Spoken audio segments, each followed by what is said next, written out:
guys, in today's show I'm going to be doing another viewer's request. I got a message from Kara and she saw these beautiful candle holders.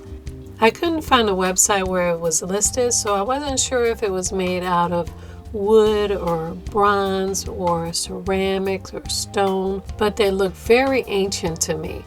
Either way, Kara said she found these on a Netherlands website and they didn't look cheap, and she wanted to know if I was up for the challenge of recreating them. And you know I love a challenge. So in today's show, I'm going to show you my own version of these ancient pieces that look like they could be valuable archaeological finds using simple material and a little creativity. To make my pieces, I'm using poster board, different size rope, a couple of balloons, acrylic bows, mixing bowls, scissors, masking tape, mill files, gloves, paintbrushes, the hot glue gun, cement mix, concrete adhesive, water, and a little acrylic metallic paint. So like I said, I wasn't sure what this was made out of, but it looks a lot like stone. So I'm going to attempt to make this using cement. I want to start by building a frame for it. So with poster board, I cut a rectangle and I am gluing it with hot glue to make a tube. I want to start building what looks like the neck of these candle holders. So the neck has some decorative design and detail, and it has some round bulges around it. So for that, I'm going to use some rope. I'm using a medium-sized piece of rope, and I'm going to put a piece at the base, around the base. And I'll put a smaller piece of rope around the top area.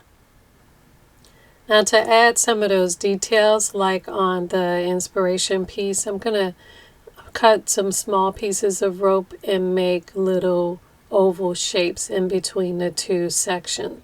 And I'll be putting 4 of these evenly spaced around. Now above that neck area, there is another section that holds the candle. So I'm going to cut a strip that will fit inside the outer tube, but will be about 1 inch taller and will be able to hold my candle. So I'm going to wrap the paper around my candle to make sure I get the right size opening. And when I glue it, I'm going to make sure the opening is a little bit wider than my candle, so that the candle fits in something like this with a little bit of room around it. Then I want to place that piece in the center of the base piece. And to keep that in the center, I cut a few strips, and I'm going to fold a little edge, and I'm going to attach a few of these to the center piece. I'm making folds in the other ends, and I'm going to attach the other end to the outside tube. And that'll help make sure that that inner tube stays centered. I put 4 of these little tabs on here. I also decided to put another small rope above the last rope, and then another large rope above that. Now the bottom part of the candle holder is made up of a sphere. So I blew up a small balloon and I cut a strip about 1/2 inch, and I'm going to use that as the base so that the sphere could sit on. So the frame for this piece will look something like this. And I'll just use masking tape on the bottom and the sides to attach the base to the balloon. And for my design, I'm going to put the larger rope around the bottom edge of the balloon. But I'm going to be really careful not to get hot glue on the balloon because the balloon will pop. So I'm just going to put a line of hot glue a little below on the paper. Make sure it's only on the paper. And I'll attach my rope closer to the balloon. Now to attach my neck and top part of my piece to the balloon, I'm just going to roll up some pieces of tape and put it around the bottom of the rope and just lightly stick that to the center top of the balloon. Now in my inspiration piece, the sphere part of this has like a pattern on it, and I think I'm going to make a simple pattern by using the smaller size of rope. I think I might make little swirls or crisscrosses with the rope here. So again, I'm going to use the hot glue, but I got to make sure it doesn't get on the balloon. Luckily, there's a little gap between the balloon and the larger rope piece because I have the rolled up tape underneath. So I have a little gap so I could push the smaller rope in. So I think I want this to go at a diagonal, a curved diagonal. So I'm going to cut the rope here, and I'm going to put a little hot glue on the top end of the bottom rope so that the smaller rope goes around at a curved angle. So I did that all the way around, and I think that's more than enough. I don't think I'm going to do a crisscross pattern since these are big pieces. I think that's more than enough design. And just to fill in the gaps and to cover up the edges of the rope, I'm putting a small rope around the top and bottom of the balloon and a row of large rope around the bottom of the base. Okay, so now I'm going to start working on my other piece. This one I'm going to make a little bit taller. Okay, so here are my two pieces finished. And for the one on the left, the new one, I did pretty much the same thing as the first one, but I did a different design. I used vertical lines for the neck. The neck is tapered more. I made the top part where the candle goes taller. For Kara, I'm trying to make this pretty close to the original, but you really could come up with any design you want. And since this is sort of a rustic, primitive piece, it doesn't have to be perfect. So I'm going to try to make this look more ruined, like kind of chipped and old. Anyway, I was considering adding another row of rope right in the center here, but I think this is probably enough. So these pieces look like they were carved out of stone or ceramic pieces. And since I don't have a kiln to fire ceramic pieces, I'm going to try to use cement. And I am using some mixing cement, and what I'm pouring in here is concrete adhesive. You can really just use cement and water. I'm putting adhesive in here because I am probably going to do a couple of layers, and the adhesive will just help the layers stick better. And I am pouring water to get it to the consistency that I want. I want it to be more like a very thick paint because I'm going to paint a layer on. But first I'm going to put these into a tub, and I am pouring the cement mixture halfway into the top where the neck of the candle goes, and I'm pouring it all the way up to the top of the second tube to close all of those holes up. In my cup I put a little more cement to make it thicker because it was kind of flowing out the bottom. So I want the holes on that second level to be covered up, and I'm going around with a paintbrush to paint in a layer of cement over the whole piece. Oh, and make sure you use gloves for this. It gets really messy. And you can add more water or more cement to get the consistency you want. You just want to make sure you can keep the shape of the rope and the pieces that you put on, but still cover the piece well enough. And of course you also want to paint inside the neck where the candle goes. You want to make sure all the paper and the rope is covered with cement because you don't want to see any of the paper, and you want to make sure this is a solid piece. The cement will start to dry pretty quickly while you're working on it. So I want to make sure those detailed areas are still there. I'm using a pencil just to go around some of the crevices just to make sure they don't get lost. And at the same time, I'm adding some more cement on those lighter areas to make sure that's covered, especially the balloon. The balloon area is going to be really light, so it's going to take a couple of layers of cement. You also want to make sure you turn this upside down and paint inside where the bottom part of the balloon is, and all the cracks and crevices that you didn't see when it was upright. I want to make sure my other piece is covered completely. So I'm going to cover this as smoothly as I can, everywhere I can. If you keep going over it, it'll start coming off. So I'm going to get a nice coat on it and let it dry completely, and then I will do another coat tomorrow. So this is what my pieces look like after being dried for overnight, 24 hours. And I think I'm going to take the balloon out. So I just cut a hole in the balloon and I'm going to gently pull that out. And in some areas it's stuck to the cement, so I had to cut it out. And as you can see, I have a lot of little holes where the balloon area was because it was so thin. The balloon pulled some of the covered areas out also. So what you might want to do is, before you take the balloon out, is to put another coat on it and let it sit overnight.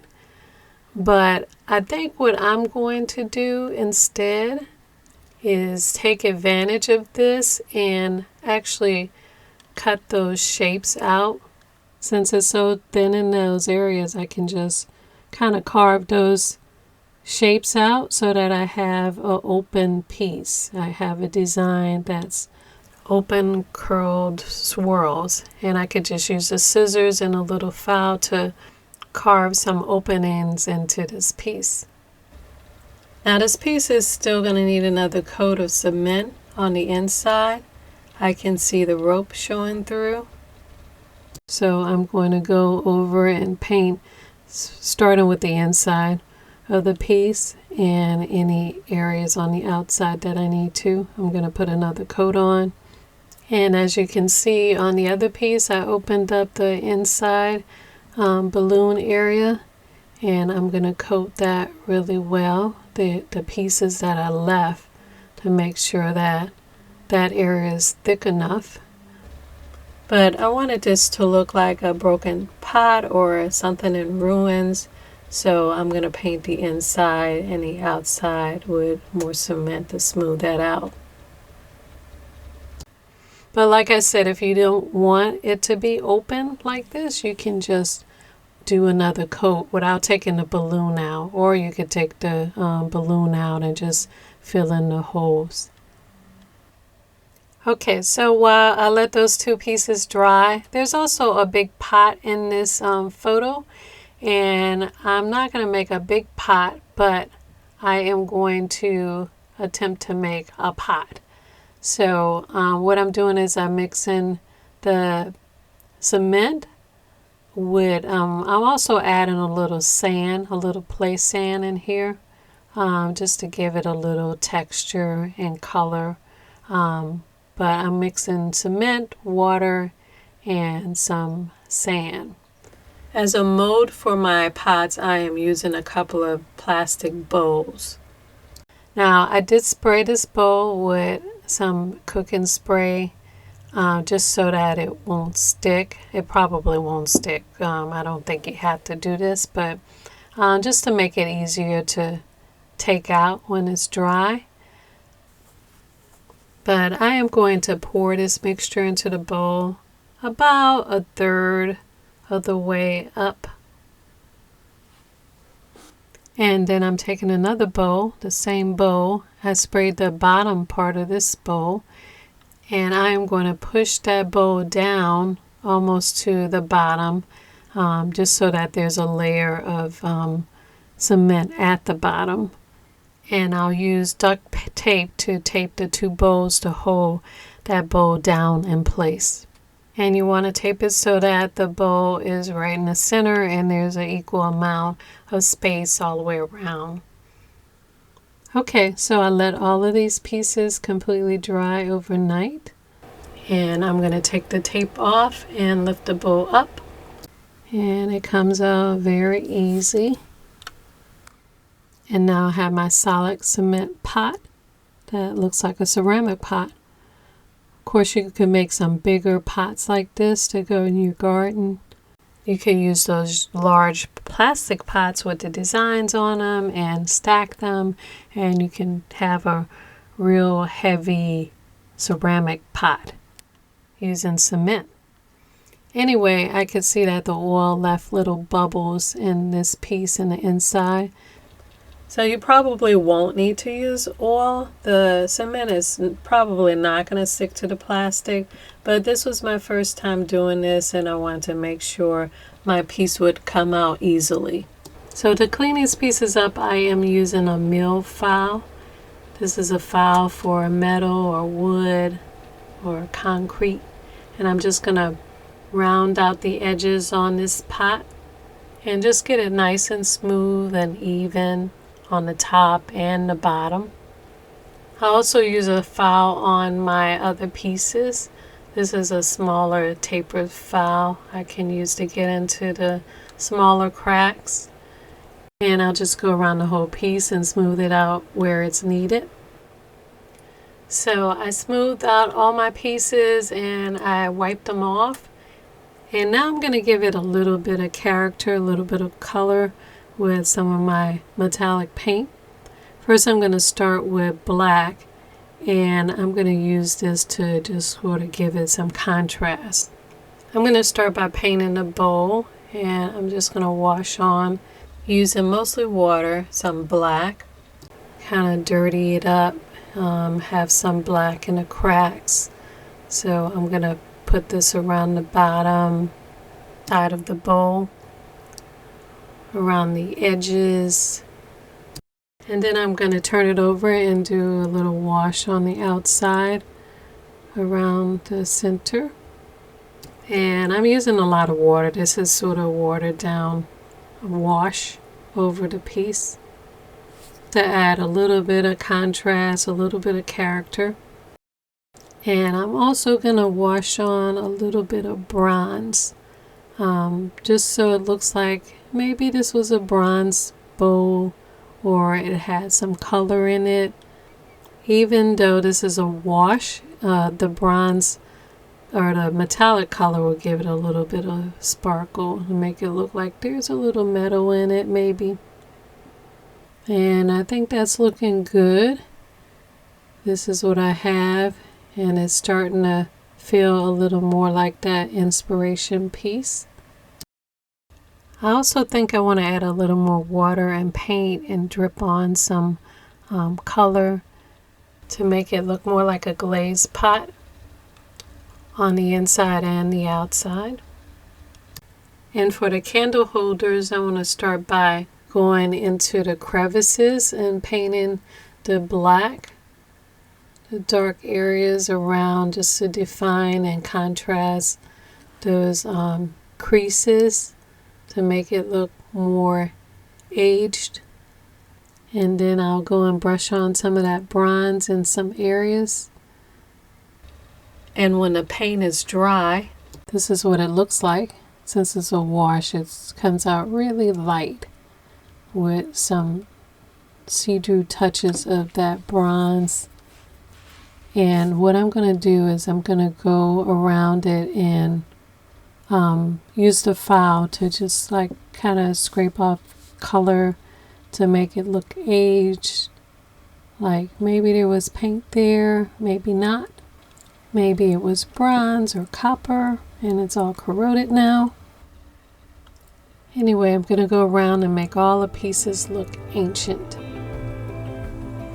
And I think that should do it. So compared to Kara's pieces, my piece doesn't look exactly the same, but I think it does have the same rustic and ancient look and feel. Plus the way these pieces were made, you can put candles at the top or in the inside. Either way, I think these can make a beautiful addition to your home, and you can make them yourselves. So Kara, I hope this helps. And guys, if you see a home decor piece that you just love and you like to know if it could be made, post pictures on my Facebook page and I'll see if I can recreate it. I do love a challenge. I'll see you all in the next video. Want more detailed instructions on some of these projects? On my Etsy store, for just a few dollars, you can get instant digital downloads of full-color step-by-step instructions with templates for some of your favorite projects. And check out my Amazon page, where you can pick up my multi-surface acrylic metallic paint. Get 20% off now through the end of August 2022. Mix millions of colors and create endless home beauty for indoor and outdoor projects. And while you're there, pick up my Book of Elegant Home Crafts Volume 1 with all your favorite projects together in one big beautiful colored step-by-step instruction book.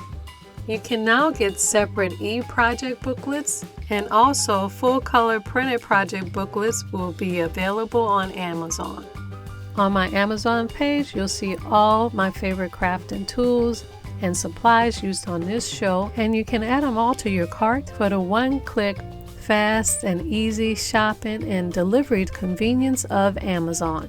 I'll be working every day to make crafting fun and easy for you. Follow me at Your House of Home and Your House of Home TV on all social media for extra home, food, and gardening tips.